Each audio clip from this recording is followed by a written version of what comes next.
இப்போ வந்து விவேக்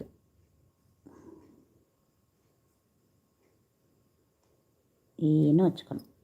வியை வந்து இப்படி பாக்ஸ் மாதிரி தொட்டி மாதிரி வச்சுக்கணும். விவேக். இங்கே நடுவில் மைனஸ் போட்டுக்கணும். இதே மாதிரி கோடு இங்கேயும் போடணும். இதே மாதிரி கோடு இங்கேயும் போடணும். இந்த பக்கம் இப்படி வரைஞ்சனால இதே மாதிரி கோடு இங்கேயும் போடணும். இதே மாதிரி கோடு இங்கேயும் போடணும். அடுத்து இங்கே ஒரு புள்ளி, இங்கே ஒரு புள்ளி இணைக்கணும்.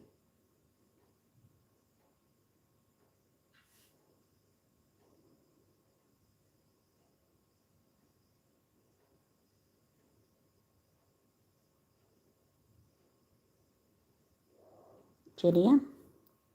இவ்வளோதான். இந்த சம்மை நம்ம செய்யணும். அப்போ இங்கே இருக்கிற ஒவ்வொரு புள்ளியும் கரெக்டாக கனெக்ட் பண்ணிவிட்டு இவங்களெல்லாம் என்ன பண்ணணும்னா இந்த கோட்டெல்லாம் மல்டிப்ளை பண்ணணும். இந்த கனெக்ட் பண்ணியிருக்க இந்த 3 டாட்டையும் மல்டிப்ளை பண்ணணும் அங்கே இருக்கிற எலமெண்ட்ஸை. அதே மாதிரி இங்கே என்னென்ன எலமெண்ட்ஸ்லாம் இருக்கோ அதை நீங்கள் மல்டிப்ளை பண்ணணும்.